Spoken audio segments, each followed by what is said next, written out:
भगवान जिसको जैसा चला रहे हैं वैसा चल रहा है। तेरे भावे जो करे भलो बुरो संसार, नारायण तू बैठ के अपनो भवन बुहार। तू अपने अंदर देख, जिन दोषों को देखो भगवान से प्रार्थना करके उनकी निवृत्ति करो, दूसरों के दोष दर्शन मत करो। दूसरा, नामों में भेदभाव, ये नाम जप करो नहीं, सब नाम समान फलदायक है। तुम्हें जो गुरु जी ने दिया है तुम्हारे लिए सर्वश्रेष्ठ वो है। ध्यान रखो, सब नाम समान फलदायक है, समान सामर्थ्य है, लेकिन हमें जो गुरु जी ने दिया है वो हमारे लिए सर्वोपरि। जैसे हमारे लिए राधा नाम सर्वोपरि, तो सब नाम हम जब बोलते हैं तो ये बोलते हैं राम कृष्ण हरि शिव जो तुम्हें प्रिय लगे जपो। हमारी पूछो तो हम वृंदावनवासी राधा उपासी, राधा राधा राधा। हमारे लिए सर्वोपरि नाम राधा है। जो राम जपते हैं उनके लिए सर्वोपरि नाम राम है। जो शिव जपते हैं उनके लिए सर्वोपरि शिव है। जो कृष्ण जपते हैं उनके लिए कृष्ण है। हर नाम समान सामर्थ्य वाला, समान फलदायी। इसीलिए एक नाम जप करके अन्य नाम जाप की अवहेलना मत कीजिए, अन्य नाम को छोटा मत मानिए, अन्य नाम का उपहास मत कीजिए। अरे तुम ये जपते हो इससे क्या होगा? नहीं, ये नामापराध कर रहे हो, तुम्हारे नाम जप में बाधा पड़ जाएगी, अरुचि हो जाएगी। तीसरा, नामदाता गुरु का अपमान। अगर गुरु मंत्र लिए हैं, गुरु नाम लिए हैं, गुरुमुख हुए हैं, आप उन गुरु की अवज्ञा कर देते हैं, अपमान कर देते हैं, अवहेलना कर देते हैं, तो चाहे खोपड़ी के बल खड़े होकर के नाम जप करो, कभी सिद्ध नहीं होगा, कभी भगवदानंद की स्फूर्ति नहीं होगी, क्योंकि नामदाता का अपराध बन गया। अगर इतने भी सद्गुण आ जाए, कभी इतने भी भागवतिकता आ जाए, कोई दिव्यता आ जाए, झूठ बोले बात अलग है, कभी दिव्यता नहीं आ सकती। ये भगवान की बनाई हुई मर्यादा है। जो गुरु अवज्ञा करे, गुरु का अपमान करे, उसे कभी भी भगवत प्राप्ति नहीं हो सकती, कभी भगवान के नाम में रुचि नहीं हो सकती, कभी भगवदानंद की अनुभूति नहीं हो सकती। तीसरा है गुरु का अपमान। चौथा, शास्त्रों की निंदा करना। शास्त्र भगवत स्वरूप है। शास्त्र के स्वाध्याय से ही ज्ञान या नाम में प्रीति होती है, भगवान की तरफ चलना होता है।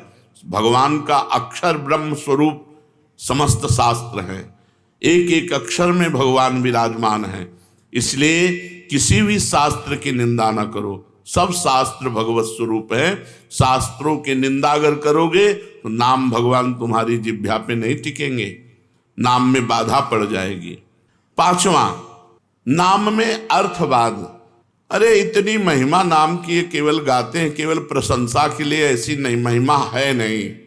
इससे बहुत पतन हो जाएगा, नामापराध बन जाएगा। नाम की जितनी महिमा गाई जाए वो सब थोड़ी है, ज्यादा नहीं है। कहूं कहाँ लगी नाम बड़ाई, राम न सकहीं नाम गुण गाई। स्वयं भगवान राम अपने राम नाम की महिमा का पूर्ण रूप से गान करना चाहे तो वो भी नहीं कर सकते। इतनी महिमा नाम की है कि स्वयं नामी यदि नाम की महिमा का यथार्थ में पूर्णतः गान करना चाहे तो वो भी नहीं कर सकता। तो जो ऋषि मुनि संत महात्मा जितने हुए नाम जापक, वो जो वर्णन करते हैं वो यथार्थ सत्य है, लेकिन पूर्ण नहीं है। पूर्ण तो भगवान भी नहीं नाम की महिमा का गान कर सकते, इतनी अपार महिमा नाम की है। इसलिए नाम में अर्थवाद कि अरे ये तो नाम की रोचकता के लिए इतनी प्रशंसा कर दी गई है, वैसे वस्तुतः ऐसा है नहीं, ऐसा सोचना ये नामापराध है। छठा, नाम का सहारा लेकर के पाप करना। कोई पाप कर्म कर रहे, अरे नाम जप लेंगे उससे नष्ट हो जाएगा। पीछे आपने सुना है कि जो नाम के बल से पाप करते हैं उनको अवश्य नरक मिलता है, क्योंकि नाम अबलो नशानी अबना नशे हो। आज तक किया, अब नहीं करूंगा, जपो सब पाप नष्ट हो जाएंगे। लेकिन ये उत्साह रख कर पाप करना कि चलो मैं शाम के खूब राधा राधा रट लूंगा, हर नाम, एक नाम में जितनी सामर्थ्य उतना कोई पाप कर ही नहीं सकता, तो मैं मनमानी पाप करूं और शाम के नाम जप करूं। नहीं, तुम्हें नरक की प्राप्ति होगी। तुम नामापराध कर रहे हो, नाम का सहारा लेकर पाप करना। सातवां, धर्म व्रत यज्ञ आदि के साथ नाम की तुलना करना, किसी और साधन से नाम की तुलना करना। नाम अद्वितीय साधन है, नाम के समान कोई भी साधन नहीं है। चाहे यज्ञ हो, चाहे व्रत हो, चाहे दान हो, चाहे तीर्थ याटन हो, नाम के समान नहीं है। इसलिए नाम के बराबर कि भाई तुम नाम जप कर रहे हो, हम गंगा नहा के आ रहे हैं, तुम नाम जप कर रहे हो, हम अमुक धर्म कार्य करके आ रहे हैं, तुम नाम जप कर रहे हो, हम अमुक व्रत कर रहे हैं, हम तो 108 यज्ञ कर रहे हैं, तो नाम जापक की बराबरी किसी से नहीं हो सकती। नाम की समानता धर्म व्रत यज्ञ आदि के साथ तुलना करना।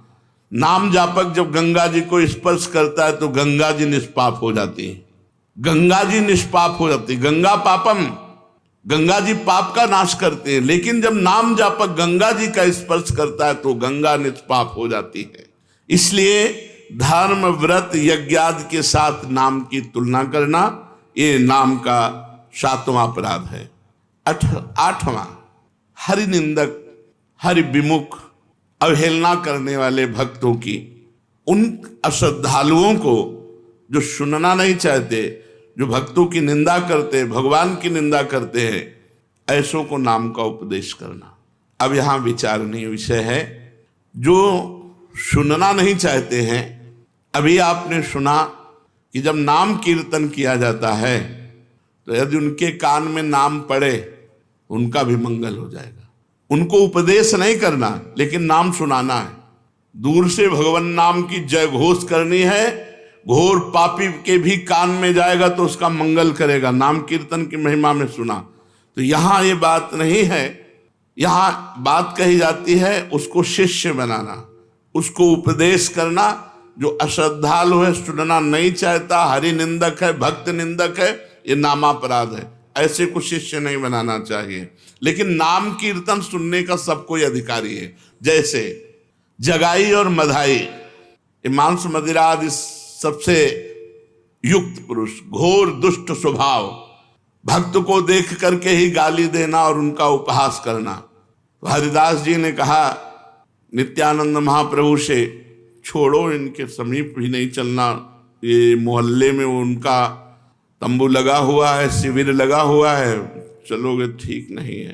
काहे को मधुमक्खी के छत्ता पे ईंट मारे, वो भनभना के तुम्हारे ऊपर ही आएंगी। तो नित्यानंद महाप्रभु ने कहा अधिकारी तो यही है, ऐसे लोग ही अधिकारी हैं हरिनाम के, जो घोर पापाचरण में रत हैं।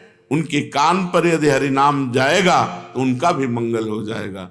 जाके महामंत्र का उच्चारण किया, परिणाम वही हुआ जैसे बर्रा के छत्ता में कोई ईंट मार दे। शराब के नशे में थे, एक घड़ा उठाया और फेंक के मारा तो नित्यानंद महाप्रभु के सर पर लगा और रक्त स्राव होने लगा। भगवान नाम उच्चारण करते हुए ये प्रहार उनको सहना पड़ा। उनके लिए जब ये सूचना मिली चैतन्य महाप्रभु को तो भगवद आवेश में आ गए और सुदर्शन चक्र का स्मरण किया। सबने प्रार्थना करी, नित्यानंद महाप्रभु चरणों में लौट गए, प्रभु आपका अवतार दुष्टता का नाश करने के लिए, दुष्टों का नाश करने के लिए नहीं, प्रभु ये आपके विशेष दया पात्र है, कृपा पात्र है। आखिरकार उन दोनों भाइयों को महाभागवत बना दिया, जगाई मधाई को महाभागवत बना दिया। उनके नाम के घाट बने हुए हैं। तो भगवान नाम सुनने का अधिकारी सब कोई है, लेकिन भगवान नाम की दीक्षा का जो हरिनिंदक है, भक्त निंदक है, अश्रद्धालु है, ऐसे को यदि नाम उपदेश किया जाए तो नामापराध लगता है। 9वां, इतनी नाम की महिमा सुनी और फिर भी नाम जप नहीं किए, ये नामापराध है। ये 9वां नामापराध है। नाम की महिमा सुनकर नाम में प्रेम ना करना, नाम की महिमा सुनकर नाम जप ना करना। इतनी महिमा सुनी, भगवान ने इतनी कृपा करी कि नाम की महिमा सुनवाई और आप नाम जप में नहीं लगे, अब आप अपराधी हो, आपको दंड मिलेगा।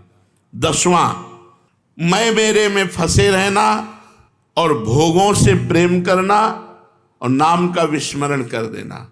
नाम गुरु जी ने दिया, जपने की प्रेरणा की, मैं मोर तोर तैसी माया में फंसे रहे, भोगों में फंसे रहे, तुम्हारी दुर्गति पक्की होगी।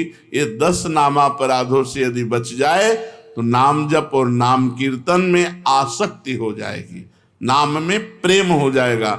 यदि हमें नाम में प्रेम नहीं हो रहा तो देख लो इन 10 नामापराधों में कोई एक अपराध बन रहा है। पहला, संत पुरुषों की निंदा।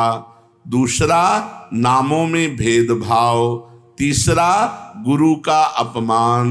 चौथा, शास्त्र निंदा। पांचवा, हरिनाम में अर्थवाद। छठा, नाम का सहारा लेकर पाप करना। सातवां, धर्म व्रत यज्ञादि के साथ नाम की तुलना करना। आठवां, अश्रद्धालु हरि विमुख और सुनना ना चाहने वालों को भी नाम का उपदेश करना। नवां, नाम का महत्व सुनकर भी नाम में प्रेम ना करना। 10वां, मैं मेरे तथा भोगादि विषयों में लगे रहना। ये 10 नामापराध हैं। अब आज हमको पता चला 10 नामापराध हैं, इनमें हमसे कई नामापराध हो गए, तो उनसे कैसे छूटे? तो प्रश्न है, नामा